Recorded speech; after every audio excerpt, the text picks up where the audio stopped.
السلام علیکم ورحمۃ اللہ تعالی وبرکاتہ۔ اللہم صلی علی سیدنا و مولانا محمد وعلی آل سیدنا و مولانا محمد وبارک وسلم علیہ۔ اللہم انفعنا بما علمتنا وعلمنا بما ينفعنا ورب زدنا علما۔ اعوذ باللہ من الشیطان الرجیم، بسم اللہ الرحمن الرحیم، وفدیناہ بذبح عظیم۔ صدق اللہ مولانا العظیم، وبلغنا رسولہ النبی الأمی الأمین الکریم، ونحن على ذلك لمن الشاہدین والشاکرین، والحمد للہ رب العالمین۔ رب اشرح لی صدری ویسر لی امری واحلل عقدۃ من لسانی یفقہوا قولی۔ السلام علیکم ورحمۃ اللہ تعالی وبرکاتہ۔ محترم ناظرین گرامی اور سامعین کرام، آج ایک نئی صبح کے ساتھ آپ کی خدمت میں اس دعا اور تمنا کے ساتھ حاضر ہو رہے ہیں کہ آپ جہاں کہیں بھی ہوں، اللہ تبارک و تعالی آپ کو ایمان کی سلامتی اور صحت اور عافیت عطا فرمائے۔ اللہ کے فضل و کرم سے ہم اسلامی سال کے ایک بہت ہی اہم موسم کے اندر داخل ہو رہے ہیں، اور وہ موسم ہے حج بیت اللہ کا اور قربانی کا، اور انشاءاللہ تقریباً 2 ہفتوں کے دوران، یعنی تقریباً 28 جون کو متوقع ہے کہ عید الاضحیٰ منعقد ہوگی، اور آج ذی القعدہ کی 24 تاریخ ہے۔ حجاج کرام حرمین شریفین میں پہنچ چکے ہیں، وہاں عمرے ادا کر رہے ہیں، زیارتیں کر رہے ہیں، طواف کر رہے ہیں، اور عبادات اور مناسک کے اندر مصروف ہیں، اور یہ مناظر آپ ٹیلی ویژن پر دیکھ رہے ہیں، اور آپ کے احباب اور رشتہ دار جو گئے ہیں ان سے ٹیلی فون پر رابطے میں آپ کو یہ تمام معلومات مل رہی ہیں۔ اللہ تبارک و تعالی جو ہمارے بہن بھائی بزرگ اس سال حج پر گئے ہیں، جو جا رہے ہیں، اللہ تبارک و تعالی ان تمام کی طرف سے ان کی حج کی عبادات کو قبول فرمائے اور ان کی دعاؤں کو قبول فرمائے۔ اللہ تعالیٰ سے دعا ہے کہ اللہ تبارک و تعالی ہم سب کو اور حضور پاک صلی اللہ علیہ وسلم کی امت کے تمام افراد کو حج بیت اللہ کی زیارت جو ہے وہ نصیب فرمائے۔ بے شک یہ ایک بہت ہی عظیم الشان روحانی جو ہے وہ موقع ہے، اور جس کے اندر اللہ تبارک و تعالی نے اور ان کے حبیب صلی اللہ علیہ وسلم نے بہت سی بشارتیں دی ہیں اور روحانی فضائل بیان فرمائے ہیں، گناہوں سے مغفرت، اور انسان کے لیے جنت کے دروازے کھول دی جاتے ہیں۔ ہر موقع پر، ہر لمحے پر جو ہیں بہت سے ایسے مواقع ہیں جو انسان کو زندگی میں وہاں میسر ہوتے ہیں، تو جو لوگ بھی وہاں جا رہے ہیں وہ پوری کوشش کریں کہ ان تمام مواقع کو اویل کریں، اور حت المقدور اللہ تبارک و تعالیٰ کی عبادت اور اس کی اطاعت میں مصروف رہیں، اور ہر اس کام سے اپنے آپ کو بچائیں کہ جس سے اللہ تبارک و تعالیٰ کی ناراضگی ہوتی ہے۔ آج کا موضوع ہم جو بات کر رہے ہیں وہ قربانی کے احکام اور مسائل کے بارے میں ہے، اور انشاءاللہ اس کے بارے میں، اس کی جو فضیلتیں ہیں، اس کے جو احکامات ہیں، ان کے بارے میں ہم انشاءاللہ ہمارا جو وقت ہے اس کے اندر بات کریں گے۔ 1-2 باتیں میں عرض کرتا ہوں کہ حرم شریف میں، مکہ میں بعض اوقات یہ دیکھنے میں آتا ہے کہ ہماری بہنیں، ہماری مائیں، ہماری خواتین اس کوشش میں کہ ان کو کعبہ شریف کے قریب جگہ ملے، وہ بعض اوقات ایسی خواتین کو دیکھا گیا ہے کہ وہ ایک گروپ کی شکل میں ایسی جگہ پر آ کے بیٹھ جاتی ہیں کہ جو جگہ مردوں کے لیے مختص ہیں، اور پھر بعد میں کیا ہوتا ہے کہ سیکیورٹی والے آ کے ان کو اٹھا دیتے ہیں۔ تو اس میں عرض کرنے کی بات یہ ہے کہ ہماری ماؤں سے، بہنوں سے کہ اس پریکٹس سے اجتناب کریں۔ ہاں، حرم کے اندر طواف کے دوران وہاں پر پابندی نہیں ہے کہ مرد اور عورتیں مل کر طواف کرتے ہیں، اس کی اپنی حکمتیں انشاءاللہ کسی موقع بیان کریں گے، لیکن وہاں پر بھی دونوں کے لیے، خواتین کے لیے، مردوں کے لیے احتیاط کی ضرورت ہے، اور وہاں کنسنٹریشن کرنی ہے طواف کے اوپر، اللہ تبارک و تعالیٰ کی عبادت کے اوپر، اور باقی چیزیں جو انسانی کمزوریاں ہیں ان سے اجتناب کرنے کی ضرورت ہے۔ تو ناظرین کرام، قربانی جو ہے وہ ایک اسلامی شعار ہے، اور ابراہیم علیہ السلام کی، اسماعیل علیہ السلام کی، حضرت حاجر علیہ السلام کی یہ ان کی سنت ہے، اور ہزاروں سال پہلے مینا کی پہاڑیوں میں، مینا کے دامن میں ابراہیم علیہ السلام نے ایک یونیک جو ہے وہ انہوں نے اگزامپل پیش کی تاریخ انسانیت میں، نہ ان سے پہلے ہوا نہ ان سے بعد میں ہوا، کہ محض ایک خواب کی بنیاد پر، جسے انہوں نے یقین کے ساتھ سمجھا کہ یہ اللہ کی طرف سے ہدایت ہے، اپنے پیارے اور بڑھاپے میں پیدا ہونے والے حضرت اسماعیل علیہ السلام کی قربانی کے لیے تیار ہو گئے، چھری پھیرنے والے تھے کہ اللہ تبارک و تعالیٰ نے چھری کو منع فرمایا، اور اللہ تعالیٰ نے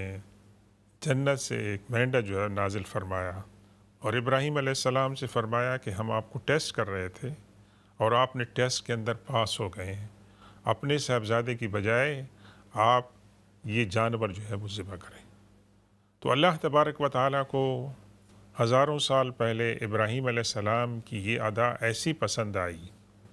کہ ابراہیم علیہ السلام کے بعد آنے والے، ان کے ماننے والے، ان کے پیروکار، ان کے لیے ایک سنت قرار دی گئی کہ ابراہیم علیہ السلام کو اگر آپ مانتے ہیں اور ان کو آپ فالو کرنا چاہتے ہیں تو ابراہیم علیہ السلام کی اس سنت پر آپ کو عمل کرنا ہوگا۔ تو حضور پاک صلی اللہ علیہ وسلم جو ابراہیم علیہ السلام، اسماعیل علیہ السلام کی اولاد میں سے ہیں، اور حضور پاک صلی اللہ علیہ وسلم جنہوں نے ابراہیم علیہ السلام اور اسماعیل علیہ السلام کی جو دعوت تھی توحید کی اور رسالت کی اور آخرت کی، اس کو آپ نے بلند فرمایا اور اس کے آپ وارث ٹھہرے، تو حضور پاک صلی اللہ علیہ وسلم نے بھی اس کو اپنی ایک سنت کے طور پر اختیار فرمایا کہ وہ ابراہیم علیہ السلام کی سنت کی پیروی میں اللہ کے رسول صلی اللہ علیہ وسلم نے اس کو اپنایا، اس پر عمل فرمایا، اور صحابہ کرام نے مشاہدہ کیا، اہل بیت نے مشاہدہ کیا کہ اللہ کے رسول صلی اللہ علیہ وسلم نے 2 جانوروں کی جو ہے وہ قربانی دی۔ ایک روایت میں ہے کہ اللہ کے رسول صلی اللہ علیہ وسلم نے فرمایا کہ یہ میری اور میری امت کی طرف سے ہے، اور ایک روایت میں ہے کہ آپ نے فرمایا کہ یہ میری اور میرے اہل بیت کی طرف سے ہے۔ تو اس لحاظ سے ہمارے فقہاء نے جو ہے اس کو خاص طور پر امام ابو حنیفہ رحمہ اللہ تعالی علیہ نے اللہ کے رسول صلی اللہ علیہ وسلم کی سنت، آپ کے فرامین کی روشنی میں اس کو واجب قرار دیا ہے، اور اس کی جو ہے فضیلتیں، اس کے بیانات قرآن پاک میں ہیں۔ مثال کے طور پر آپ قرآن پاک کے آخری سپارے میں یہ سورت تلاوت کرتے ہیں، الکوثر، بسم اللہ الرحمن الرحیم، انا اعطیناک الکوثر فصل لربک وانحر۔ آخری آیت میں کیا کہا ہے؟ وانحر، کہ آپ اللہ کے لیے قربانی کے جانور کو ذبح فرمائیں۔ تو قربانی کے جانور کو ذبح کرنے کے جو دن ہیں، 10ویں، 11ویں اور 12، اس کو ایام النحر کہتے ہیں، کہ اس کے اندر قربانی کے جانوروں کو ذبح کیا جاتا ہے۔ تو ایک تو اللہ تبارک و تعالیٰ نے قرآن میں اس کا ذکر فرمایا، پھر اللہ تبارک و تعالیٰ نے سورہ حج میں فرمایا کہ لن ینال اللہ لحومها ولا دماؤها ولکن ینالہ التقوی منکم، کہ اے مسلمانوں جو ابراہیم علیہ السلام کی سنت پر عمل کرتے ہوئے جانوروں کو تم جو ذبح کر رہے ہو تو جانوروں کو نہ خون اور نہ اس کی کھال وغیرہ وہ پہنچتی ہے، لیکن اللہ تبارک و تعالیٰ کو جو چیز پہنچتی ہے وہ تمہاری طرف سے اللہ کا تقوی اور اس کی پرہیزگاری اور اس کا جو خیال ہے تمہارے دلوں میں، وہ بات اللہ تبارک و تعالیٰ کی بارگاہ کے اندر وہ پہنچتی ہے۔ اور اللہ کے رسول صلی اللہ علیہ وسلم نے اس بارے میں مزید آپ کی حدیث ہیں جن کے اندر بہت بڑی بشارتیں ہیں، بہت بڑے انعامات ہیں اور اجر جو ہے فرمایا۔ مثال کے طور پر مشہور حدیث پاک ہے کہ اللہ کے رسول صلی اللہ علیہ وسلم نے فرمایا کہ جس جانور کو جب آپ ذبح کرتے ہیں تو اس جانور کا خون جو ہے وہ زمین پر پڑنے سے پہلے اس کے قطرات وہ اللہ کی بارگاہ میں پہنچ جاتے ہیں اس سے، اور یہ کہ یہی جانور قیامت والے دن اپنے سینگوں کے ساتھ، اپنے بالوں کے ساتھ اور دوسرے اعضاء کے ساتھ قیامت والے دن اللہ کی بارگاہ میں پیش ہوگا اور قربانی کرنے والے کے لیے سفارش کرے گا، اور یہ کہ ہر بال جو قربانی کے جانور کا ہوتا ہے اس کے اندر ایک نیکی قربانی کرنے والے کے لیے ہوتی ہے۔ ہم کو کیا پتا کہ جانور کے کھال کے اندر، اس کے بدن کے اندر کتنے بال ہوتے ہیں، لیکن یہ اللہ تبارک و تعالیٰ کے رسول صلی اللہ علیہ وسلم نے ایک ترین نمونے کے طور پر بتایا کہ اتنا اس کا جو ہے وہ اجر ہے۔ تو یہ تو بات ایک جو ہے نا کلیئر ہو گئی کہ قربانی اللہ کے رسول صلی اللہ علیہ وسلم کی سنت ہے، اور تمام ائمہ اس پر متفق ہیں کہ یہ قربانی اللہ تبارک و تعالیٰ کی رسول صلی اللہ علیہ وسلم کی سنت ہے۔ امام ابو حنیفہ کے نزدیک یہ واجب ہے، اور اس کے وجوب کی بہت سی دلیلیں ہیں۔ ایک دلیل یہ ہے کہ اللہ کے رسول صلی اللہ علیہ وسلم نے فرمایا کہ جس شخص کے اوپر قربانی واجب ہو اور پھر وہ قربانی نہ کرے تو اس کو ہماری عیدگاہ کے اندر عید کی نماز پڑھنے کے لیے آنے کی ضرورت نہیں ہے۔ یہ احناف کے نزدیک اس بات کی تاکید ہے کہ قربانی جو لوگ صاحب استطاعت ہیں، اور صاحب استطاعت سے مراد وہ ہیں کہ جن کے اوپر ذی الحجہ کی 10 سے لے کے 12 تاریخ تک یہ استطاعت ہو کہ ان کے پاس 52.5 تولہ چاندی یا 7.5 تولے سونے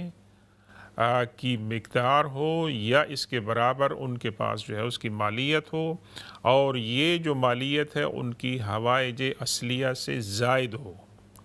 تو اس شخص کے اوپر قربانی واجب ہے۔ اور قربانی واجب ہے، بالغ کے اوپر واجب ہے، اور اس مسلمان کے اوپر کہ جو مقیم ہے اور مسافر ہے تو اس پر قربانی واجب نہیں ہے۔ اگر وہ کرتے ہیں تو ان کے لیے صدقہ ہے اس کے اندر، اور اس کے اندر وہ بات ان کے لیے مستحب ہے۔ تو یہ بات جو ہے وہ بہت ضروری ہے ہمیں سمجھنے کے لیے کہ قربانی کس کے اوپر واجب ہے، اور پھر قربانی کا جو وقت ہے وہ کون سا وقت ہے۔ قربانی کا وقت شروع ہوگا جب آپ نے عید کی نماز پڑھ لی ہے، اس کے بعد سے لے کر 12ویں ذی الحجہ تک۔ ایون دو کچھ علماء کہتے ہیں کہ کسی مجبوری کی وجہ سے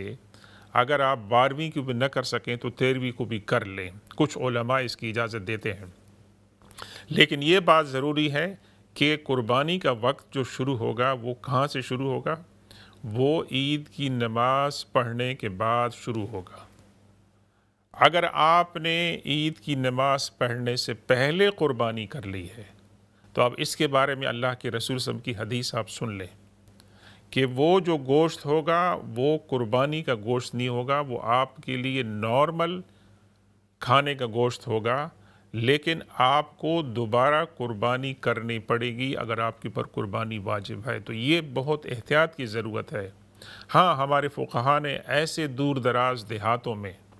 کہ جہاں مسجد نہیں ہے، جہاں عید کی نماز کا انتظام نہیں ہوتا ہے، ان کو اجازت دی ہے کہ وہ صبح جو ہے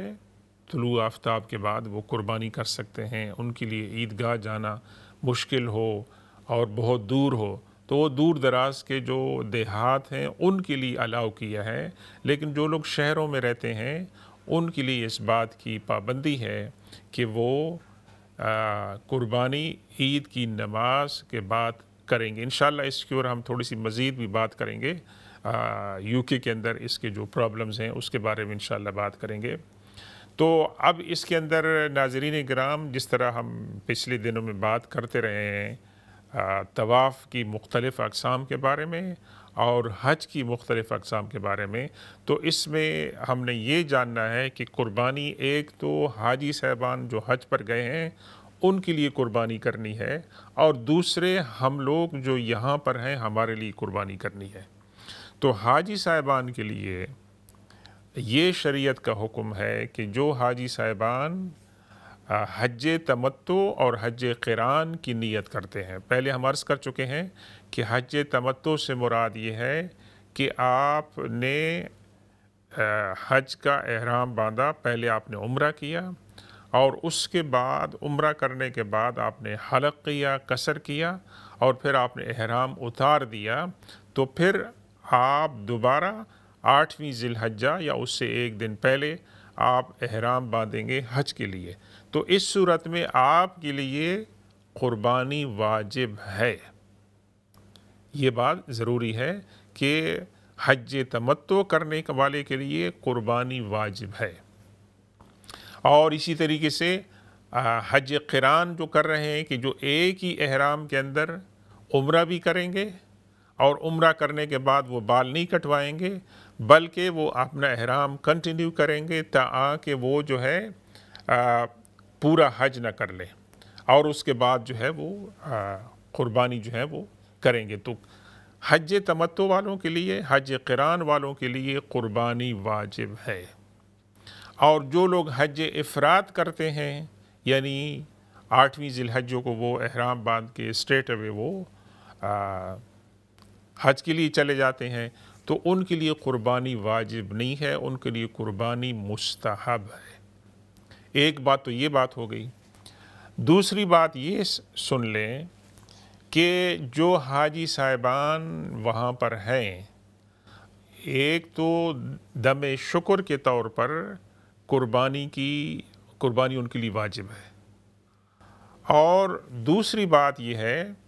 کہ اگر وہ حاجی صاحبان استطاعت رکھتے ہیں اور مکہ میں انہوں نے قیام کیا ہے 15 دن یا 15 دن سے زائد، تو وہاں مقیم کی حالت میں آ جائیں گے، ان کے لیے پھر قربانی دوسری جو ہے وہ بھی واجب ہے۔ ایک قربانی جو ہے وہ حج کے ساتھ واجب ہے، اور دوسری قربانی جو ہے وہ حاجی صاحبان جو 15 دن یا اس سے زیادہ قیام کرتے ہیں مکہ میں، تو ان کے لیے یہ جو نارمل قربانی ہم لوگ جو غیر مقیم ہیں دیں گے وہ ان کے لیے بھی واجب ہوگی۔ اور دوسری بات اس کے اندر یہ ہے کہ یہ جو دوسری قربانی ہے جس کے بارے میں ہم بات کر رہے ہیں کہ حاجی صاحبان اگر استطاعت نہیں رکھتے ہیں وہاں پر، تو ان کے لیے پھر کیا ہے کہ انہوں نے مکہ میں قیام کے دوران 3 روزے رکھنے ہیں۔ ان کے اوپر ٹوٹل 10 روزے ہیں، 3 جو روزے رکھیں گے احرام کی حالت میں رکھیں گے، اس وجہ سے کہ ان کے پاس قربانی کرنے کی استطاعت نہیں ہے، اور جب واپس اپنے ملک واپس پہنچیں گے تو وہاں پر وہ 7 روزے رکھیں گے، تلک عشرۃ کاملہ، جس طرح سورہ بقرہ میں بتایا گیا ہے۔ تو یہ 10 روزے ان لوگوں کے لیے ہیں کہ جو استطاعت نہیں رکھتے ہوں گے، ان کے لیے ہے۔ بس اب جو لوگ ہم لوگ یہاں پر جو لوگ ہیں، ہمارے لیے قربانی کن کے اوپر واجب ہے، جیسے کہ عرض کیا کہ جس کے پاس صاحب نصاب ہوں اور جن کے اوپر مطلب ہے جن کے پاس 52.5 تولے چاندی یا 7.5 تولے سونا، اور وہ یہ جو 10 سے 12 ذی الحج کے دوران اس کے اوپر اس دوران میں ان کے پاس اونرشپ ہو اور استطاعت ہو، تو ان کے لیے واجب ہے۔ تھوڑے سے اس میں فرق ہے ویسے کہ زکوٰۃ کے وجوب کے لیے تو یہ ہے کہ آپ کے اوپر یہ تمام جو آپ کی جو ویلیوز ہے منی کی، ویلتھ کی، اس کے اوپر آپ کو پورا سال گزر جائے، لیکن قربانی کے لیے یہ ہے کہ آپ کو 10 سے 12ویں تاریخ تک اس دوران میں اگر آپ کے پاس استطاعت ہو گئی ہے تو اس کے لیے سال کی ضرورت نہیں ہے، بلکہ ان ایام کے اندر جو قربانی واجب ہو جاتی ہے اس کے لحاظ سے آپ کو قربانی جو ہے وہ کرنی پڑے گی۔ اور تیسری ایک بات جو مسنون ہے، ہماری ماں سیدنا ام سلمہ رضی اللہ تعالیٰ عنہ روایت فرماتی ہیں کہ اللہ کے رسول صلی اللہ علیہ وسلم نے فرمایا کہ جو لوگ قربانی کی نیت کرتے ہیں اور انہوں نے قربانی کرنی ہے تو ان کے لیے یہ بات مناسب ہے کہ وہ یہ جو 10 دن ہیں ذی الحجہ کے، اس کے دوران نہ تو وہ ناخن کاٹیں اور نہ ہی وہ کوئی بال جو ہیں وہ اپنے بدن کے کاٹیں۔ اور اس کے اندر کیا ہے؟ اس کے اندر مشابہت ہے۔ کن کی مشابہت ہے؟ کہ جو ہمارے بہن بھائی سفر حج پر ہیں اور وہاں پر بھی وہ نہ تو بال کاٹتے ہیں نہ ناخن کاٹتے ہیں اور زیب و زینت سے وہ دور رہتے ہیں، تو گویا اور اس کا بھی بڑا اجر و ثواب ہے، تو گویا شریعت نے جو لوگ پیچھے رہ گئے ہیں اور جو حج پہ نہیں جا سکتے ہیں، اللہ تبارک و تعالیٰ نے ان کو بھی اجر کے اندر شرکت کا موقع عطا فرمایا ہے۔ تو یہ فرض تو نہیں ہے، واجب تو نہیں ہے، لیکن یہ مستحب ہے۔ چاہے آپ قربانی کر رہے ہیں ان کے لیے تو زیادہ مناسب ہے، اور جو لوگ نہیں بھی کر رہے ہیں اگر وہ بھی کریں گے تو انشاءاللہ ان کو اس کا اجر و ثواب جو ہے وہ عطا ہوگا۔ تو یہ جو چند باتیں تھیں وہ ناظرین کرام ہم نے آپ سے عرض کی ہیں کہ قربانی جو ہمارے بہن بھائی جا رہے ہیں ان کے لیے، کہ جو حج تمتع کر رہے ہیں، حج قران کر رہے ہیں، ان کے لیے واجب ہے، اور جو حج افراد کر رہے ہیں ان کے لیے مستحب ہے، اور ہم جو یہاں پر ہیں ان کے لیے یہ قربانی واجب ہے اگر ان دنوں کے درمیان میں ہم نے اس کی اونرشپ حاصل کر لی۔ دوسری ایک بات جو عام طور پر بعض اوقات ہمارے جو ہے نا بہن بھائی سوال اٹھاتے ہیں کہ کیا قربانی کے بدلے میں بجائے قربانی دینے کے، قربانی کے بدلے میں اس کی قیمت مستحق لوگوں کو پہنچائی جائے؟ تو اس کے بارے میں ہمارے علماء کرام کا متفق کا فیصلہ ہے کہ نہیں، قربانی شعار اسلام ہے، اور اس کے بارے میں اللہ کے رسول صلی اللہ علیہ وسلم کی یہ حدیث پاک ہے کہ قربانی کا جانور جو ہے وہ ذبح کیا جائے، اور اس کے اندر جو ہے بہت سے فضائل بیان کیے گئے ہیں، اور انشاءاللہ ہم وقفے کے بعد جب دوبارہ حاضر ہوں گے تو اس میں اس کی جو برکات ہیں، اس کی جو بینیفٹس ہیں، اس پہ ہم مزید جو ہے وہ باتیں کریں گے۔ لیکن اس کے اندر فضیلت اس بات کی ہے کہ چاہے آپ مینا میں ہیں، چاہے آپ یہاں پر اپنے ملک میں ہیں، اس بات کو جو ہے فضیلت دی گئی ہے کہ اگر آپ اپنے ہاتھ سے قربانی کریں گے تو بہتر ہوگا۔ اور دوسری بات یہ ہے کہ قربانی کے جو جانور ہے اس کا جو گوشت ہے اس کو 3 حصوں میں تقسیم کیا جائے گا۔ ایک حصہ آپ اپنے لیے رکھیں گے، ایک اپنے رشتہ داروں کے لیے رکھیں گے، اور ایک جو ہماری معاشرے کے غریب اور نادار لوگ ہیں ان کے لیے آپ رکھیں گے۔ اور قربانی کا گوشت آپ بیچ نہیں سکتے ہیں، قربانی کی کھال کو آپ بیچ نہیں سکتے ہیں۔ ہاں، آپ کو شریعت میں اس بات کی اجازت ہے کہ آپ قربانی کی کھال کو بیچ کر اس کا جو ہدیہ ہے اس کی قیمت جو ہے وہ آپ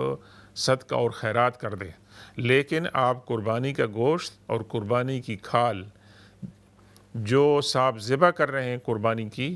آپ ان کو بطور قیمت نہیں ادا کر سکتے ہیں۔ یہ قربانی ساری کی ساری للہ ہے، اور اس کا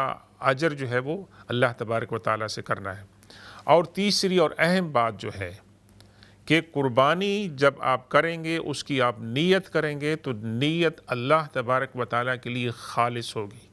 کہ یہ جو قربانی میں کر رہا ہوں یہ خالصتاً اللہ تبارک و تعالیٰ کے حکم کی پیروی اور حضور پاک صلی اللہ علیہ وسلم کی سنت کی پیروی میں اور اللہ کا تقرب حاصل کرنے کے لیے۔ اس لیے اللہ کے رسول صلی اللہ علیہ وسلم فرمایا کہ فَتِیبُوا بِہَا نَفْسًا، قربانی جب آپ کریں تو خالصتاً اللہ تبارک و تعالیٰ کی رضا کی نیت کریں گے تو انشاءاللہ قیامت والے دن یہ قربانی ہماری سفارش کرے گی۔ تو اس لیے اللہ کے رسول صلی اللہ علیہ وسلم جو دعا فرماتے تھے اس کے اندر یہ باتیں شامل ہیں کہ قربانی جب آپ کرتے تھے تو اس دعا کے اندر اللہ تبارک و تعالیٰ کے لیے اخلاص ہوتا تھا، انی وجہت وجہی للذی فطر السماوات والارض حنیفا وما انا من المشرکین۔ تو انشاءاللہ ہم وقفے کے بعد دوبارہ حاضر ہوں گے اور آپ کے سوالات ہوں گے اس سلسلے میں، تو ان کے بھی جوابات دینے کی کوشش کریں گے اور قربانی کے بارے میں مزید انشاءاللہ آپ سے بات ہوگی۔ وصلی اللہ تعالی علی خیر خلقہ سیدنا و مولانا محمد و آلہ و اصحابہ اجمعین، والسلام علیکم ورحمۃ اللہ تعالی وبرکاتہ۔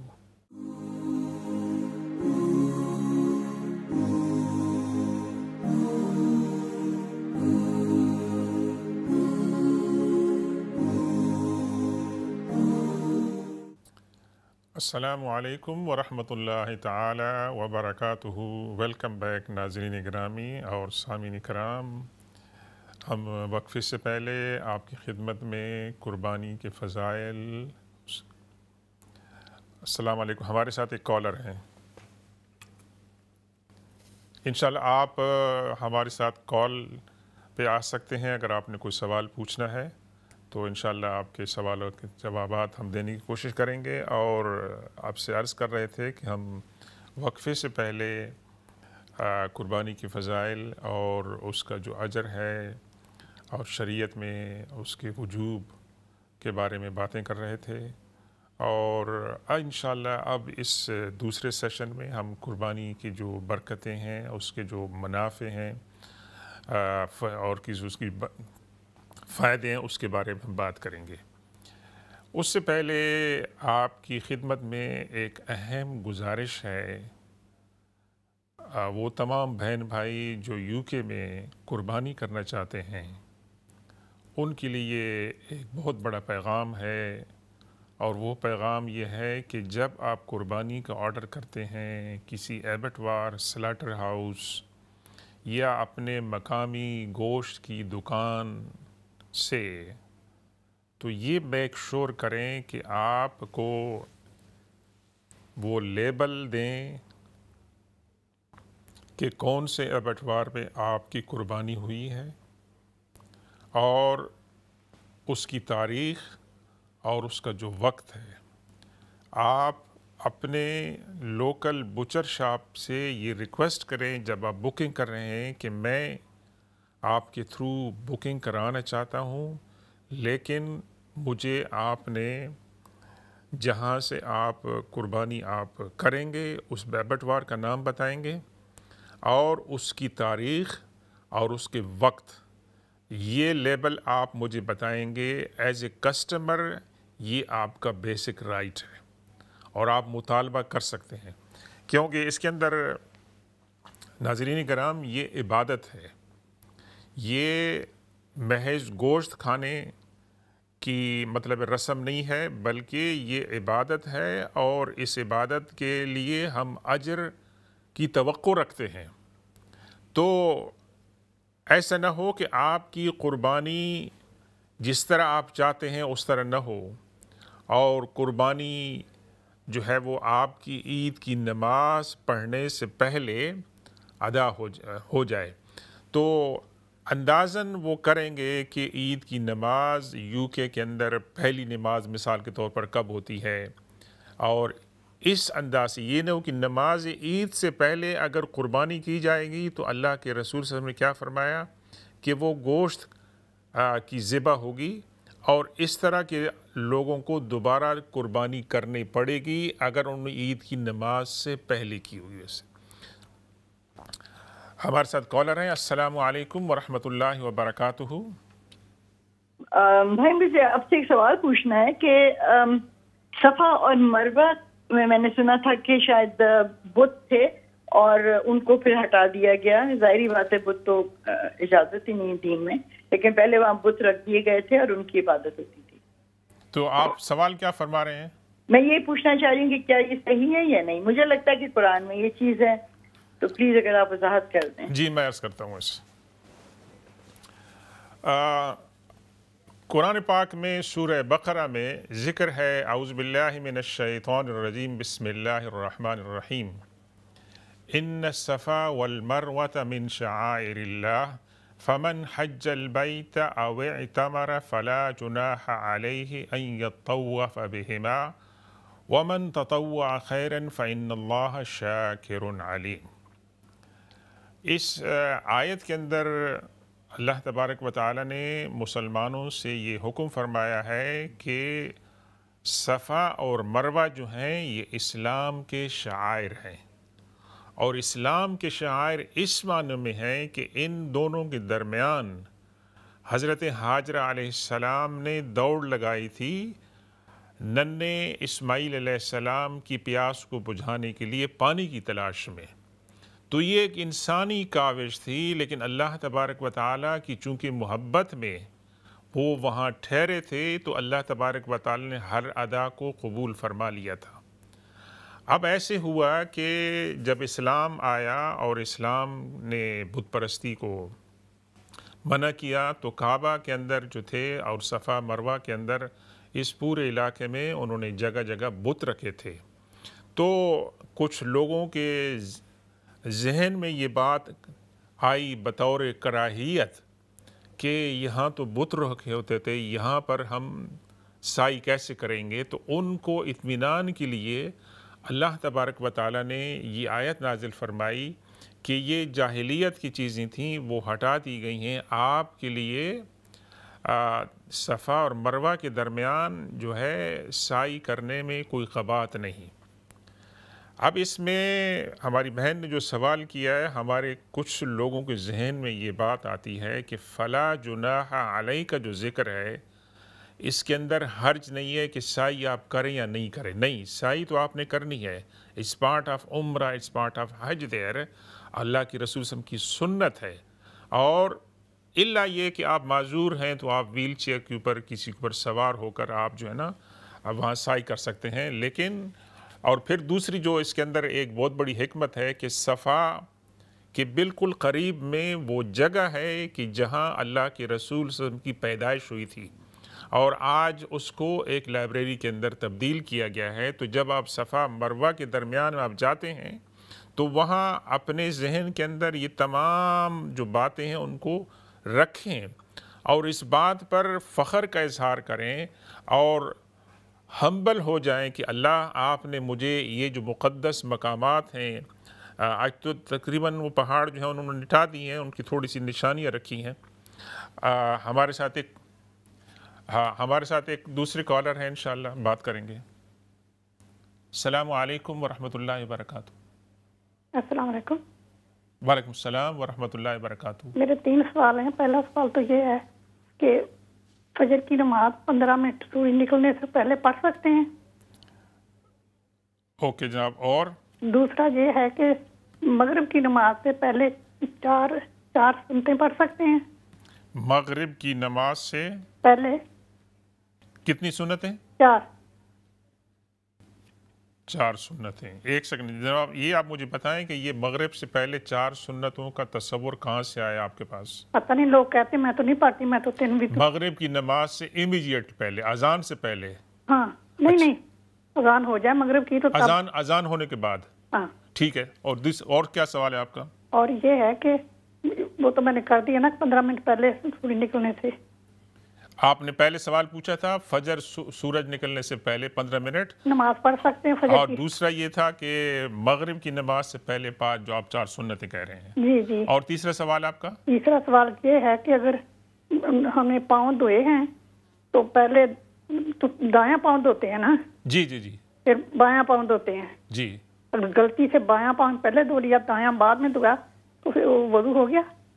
انشاءاللہ آپ کی سوالات کا جواب دیتے ہیں۔ Thank you. شکریہ آپ کا۔ اچھا، تو وہ جو ہماری بہن نے سوال کیا تھا صفا مروہ کے بارے میں، ہاں وہاں پر چونکہ یہ لوگوں کے دلوں میں تھوڑی سی کراہیت سے تھی تو اللہ تبارک و تعالی نے فرمایا کہ ایون تو کعبہ کی چھت پہ کعبہ کے اندر بت بھی تھے، لیکن جب وہ صاف ہو گئے تو اس کے بعد اللہ نے فرمایا کہ آپ وہاں پر اپنی عبادت کر سکتے ہیں۔ تو یہ تو ان کے سوالات کے جوابات تھے۔ اب ہماری بہن نے ایک سوال کیا ہے کہ سورج نکلنے سے 15 منٹ پہلے آپ فجر کی نماز پڑھ سکتے ہیں؟ آپ فجر کی نماز سورج نکلنے سے پہلے پڑھ سکتے ہیں 15 منٹ، لیکن بہتر یہ ہے کہ اس کو زیادہ لیٹ نہ کریں. ٹیکنیکلی آپ کو اجازت ہے، لیکن ہے کہ اس کو ایک آپ وہ نہ بنائیں، عادت نہ بنائیں. ہاں، آج کل کی راتیں جو ہیں وہ چھوٹی ہیں، دن لمبے ہیں، اور انشاءاللہ مہینہ ڈیڑھ کے بعد تھوڑے سے بیلنس ہو جائے گا دن اور راتوں کی جو ڈیوریشن ہے، اور لوگوں کو مشکلات پیش آتی ہیں عشاء کی نماز میں، فجر کی نماز میں. لیکن یہ کہ بھی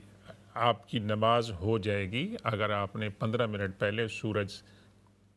جی، ہمارے ساتھ ایک کال ہے جناب. السلام علیکم ورحمۃ اللہ وبرکاتہ. وعلیکم السلام ورحمۃ اللہ وبرکاتہ. مولانا صاحب، میرا ایک سوال ہے کہ جو دنیا سے چلے گئے ہیں، فوت ہو گئے ہیں، کیا ان کی قربانی ہم دے سکتے ہیں؟ پہلا سوال یہ ہے. ایک سیکنڈ، میں آپ کا سوال سمجھ. آپ یہ فرما رہے ہیں کہ کسی رشتہ دار کی طرف سے جو فوت ہو چکے ہیں ان کی طرف سے قربانی کرنا جائز ہے یا نہیں؟ جی جی، اچھا، یہی سوال ہے. ٹھیک ہے. اور دوسرا میری ایک ریکویسٹ ہے کہ میرے والدین فوت ہو گئے، میرا بھائی، تو ان کے لیے آپ مغفرت کی دعا فرما دیجیے گا.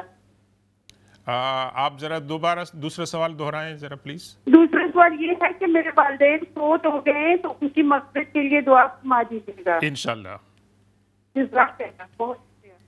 شکریہ. انشاءاللہ آپ کو جواب دیتے ہیں ویسے. اور دوسری ہماری بہن نے یہ کہا تھا کہ مغرب کی نماز سے پہلے 4 سنتیں ہیں.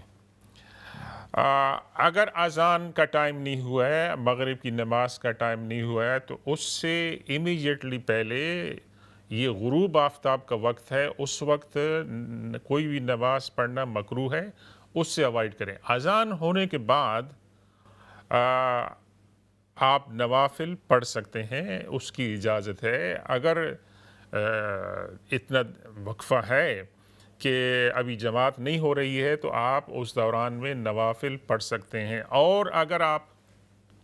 اپنے گھر میں ہیں اور اذان ہو چکی ہے، مغرب کا وقت داخل ہو چکا ہے، آپ فرض نماز سے پہلے آپ نوافل پڑھ سکتے ہیں. یہ مسنون ہے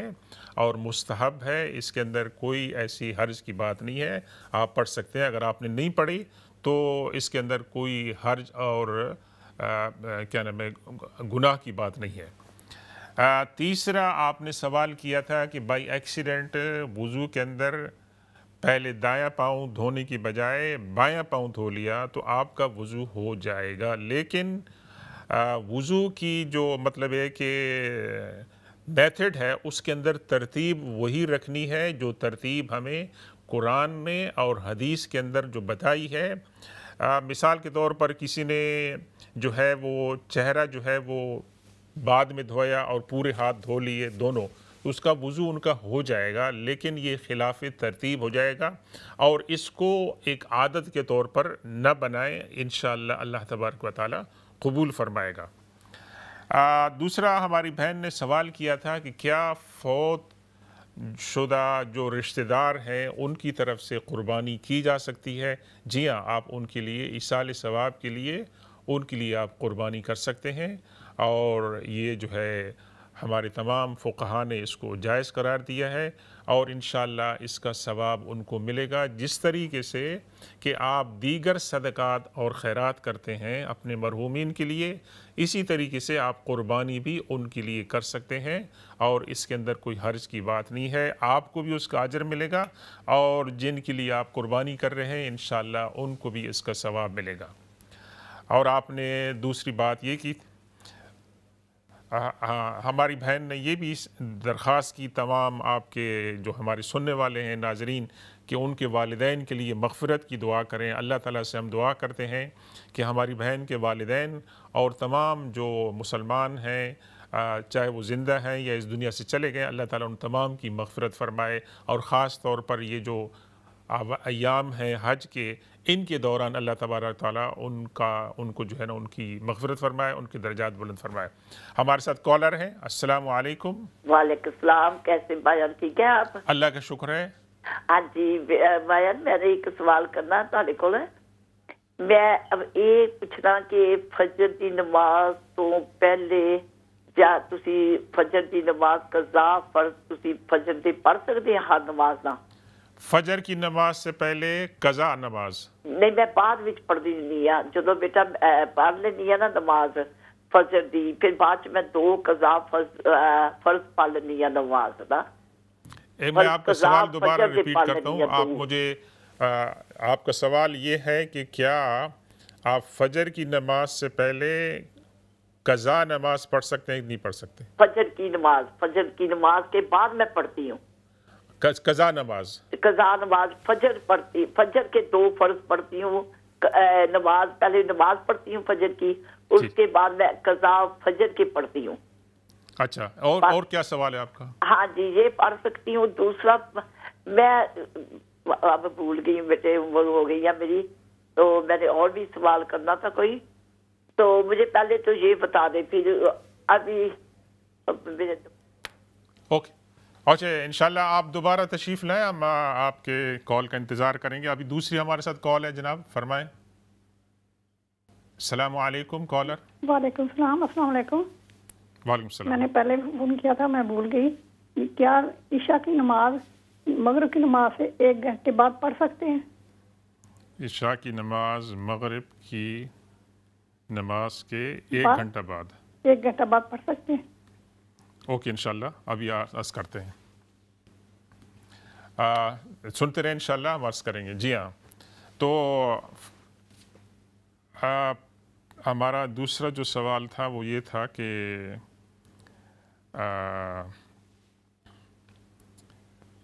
عشاء کی نماز مغرب کی نماز کے 1 گھنٹے بعد دیکھیں یہ جو دن ہے بہن آج کل کے یعنی مئی سے لے کے جولائی تک یہ جو دن ہے ان دنوں میں یہاں پر یو کے میں یورپ کے اندر جو رات ہیں ان کی اندر لمبی ہیں اور دن چھوٹے ہیں اور ایک مسئلہ ہوتا ہے مغرب اور عشاء کی نماز کے ٹائم کا ایون دو فجر کا بھی ہوتا ہے تو ایوریج جو ہمارے ہاں ٹائم رکھا گیا ہے مغرب اور عشاء کے درمیان 1 hour 25-30 minutes کا گیپ آپ اگر آپ رکھ لیں تو یہ مناسب ہے اور بہتر یہ ہے کہ آپ اپنی لوکل مسجد کا ٹائم ٹیبل جو ہے وہ استعمال کریں کہ ان کے ہاں عشاء کی جماعت کب شروع ہوتی ہے یعنی جب بھی عشاء کی جماعت ہو جائے ٹائم شروع ہو جائے تو اس وقت اذان ہو جائے اور اس کے درمیان پھر آپ عشاء کی نماز جو ہے پڑھ سکتے ہیں اور عشاء کی نماز کا وقت جو ہے وہ کب تک ہوتا ہے وہ فجر کے طلوع ہونے سے پہلے تک اگر آپ مثال کے طور پر مغرب کے بعد آپ سو گئے ہیں اور پھر آپ صبح تہجد کے وقت اٹھ جاتے ہیں تو آپ اس وقت بھی عشاء کی نماز پڑھ سکتے ہیں جب تک کہ فجر کی نماز کا وقت داخل نہیں ہوا ہے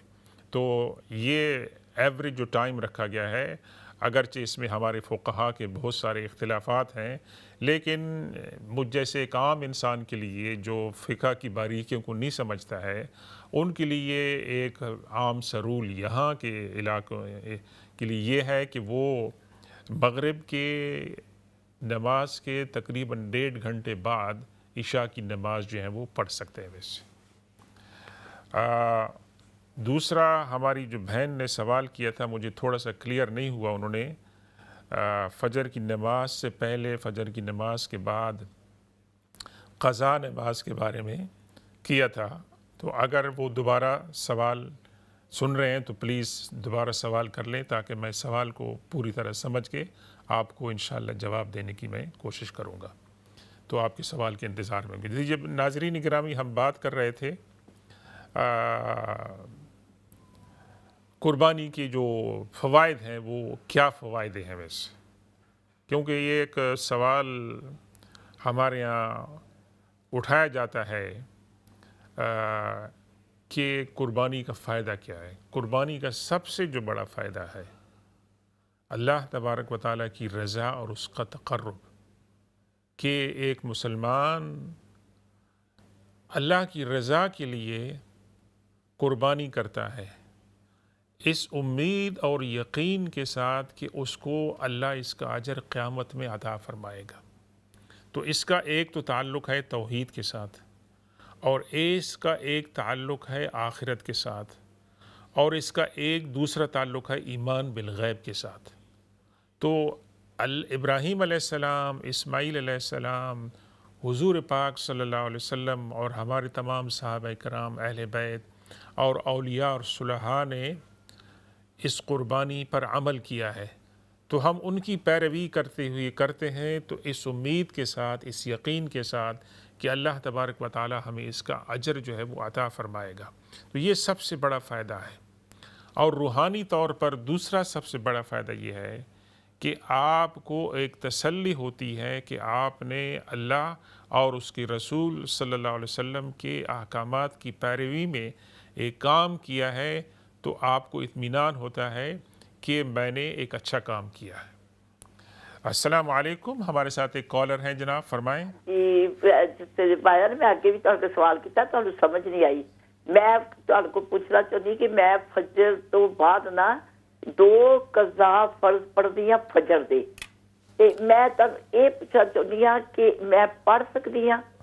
ہاں ٹھیک ہے، آپ قضا نماز کا سوال کر رہے ہیں کہ آپ کی جو نمازیں قضا ہو چکی ہیں، فجر دے 2 سنتا 2 فرض پڑھ کے نا، جی پھر میں بعد وچ قضا 2 فرض پڑھ لینی ہے فجر دے۔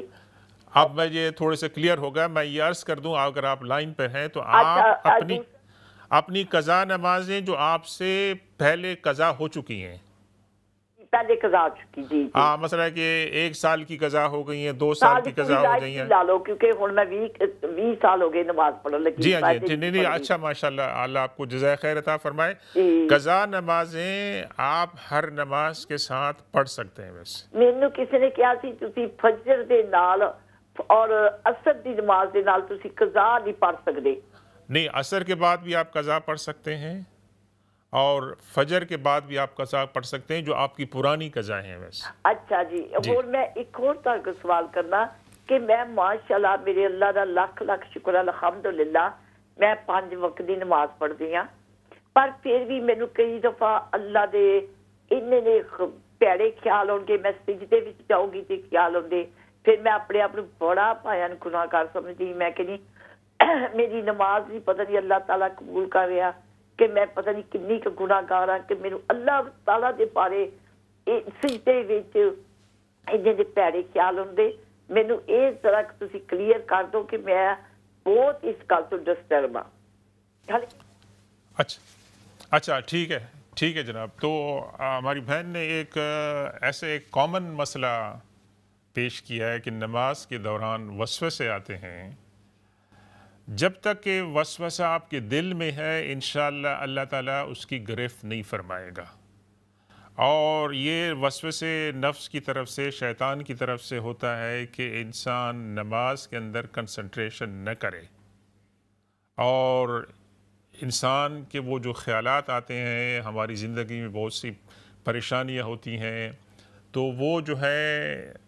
نماز کے دوران آ جاتی ہیں، اور انسان کی کمزوری ہے، تو ان سے جتنا بھی بچ سکتے ہیں وہ بچے۔ دوسری بات آپ نے جو کی ہے کہ دل میں یہ خیال آتا ہے کہ میں گناہگار ہوں اور میرے گناہوں کی وجہ سے کیا میری نماز قبول ہوگی کہ نہیں ہوگی، آپ یہ اطمینان رکھیں، اللہ تبارک و تعالیٰ کی عبادت گناہگار بھی کرتے ہیں اور نیک بھی کرتے ہیں، اور گناہگاروں کو یہ نہیں کہا گیا کہ آپ پہلے اپنے گناہ صاف کریں پھر عبادت کے اندر، نہیں، نماز تو گناہوں کی معافی کا ذریعہ ہے۔ اللہ کے رسول صلی اللہ علیہ وسلم فرماتے ہیں کہ جب نمازی نماز کے اندر داخل ہوتا ہے تو اس کے گناہ اس کی پیٹھ کے اوپر ڈال دی جاتے ہیں،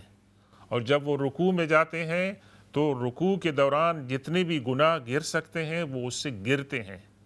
جب وہ سجدے میں جاتے ہیں دونوں سجدوں کے دوران تو اس کی پیٹھ پہ جتنے گناہ ہوتے ہیں وہ اس سے گرتے ہیں۔ اب یہ ہم تصور نہیں کر سکتے ہیں کہ کس طرح گناہ کرتے ہیں، لیکن یہ ایک اچھی علامت ہے کہ انسان اس بات کو محسوس کرے کہ میں اللہ کے سامنے عاجز ہوں اور میں گناہگار ہوں، لیکن اللہ کی طرف اچھا گمان رکھے، اللہ تبارک و تعالیٰ کی طرف بدگمانی نہ کریں. یہ بھی وسوسوں میں آتا ہے کہ انسان کے دل میں شیطان یا نفس یہ بات ڈالتا ہے کہ میں تو ناپاک ہوں, میں تو گناہ گار ہوں, میری عبادت نہیں. اللہ کی بارگاہ میں امید رکھیں, ہاں خوف رکھیں کہ میں گناہ گار ہوں, ہو سکتا ہے میری عبادت قبول نہ ہو, لیکن اللہ کی امید نہ چھوڑیں, اللہ کی اوپر جو بھروسہ ہے وہ نہ چھوڑیں. اور ایمان اسی چیز کا نام ہے کہ مسلمان کو اللہ کی مغفرت کی امید ہو اور اللہ تبارک و تعالیٰ کا جو خوف ہے اس کے عذاب کا, اس کا ڈر بھی ہو. یہ دونوں کیفیتیں ہونی چاہیے ہر وقت, اور یہ دونوں کیفیتوں کا جو نام ہے وہ ایمان ہے. اسی کے ساتھ ہمیں اللہ کی عبادت کرنی چاہیے. تو ناظرین کرام, آج آپ کی خدمت میں ہم نے قربانی کے بارے میں چند مختصر باتیں عرض کی ہیں. اس کے فوائد ہیں, روحانی فوائد بھی ہیں, معاشی فوائد بھی ہیں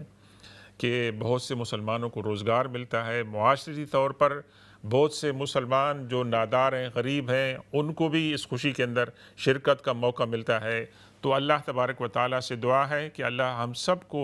یہ قربانی کی جو سنت ہے اس کو ادا کرنے کی اخلاص نیت کے ساتھ توفیق عطا فرمائے. سبحان ربک رب العزت عما یصفون وسلام علی المرسلین والحمد للہ رب العالمین.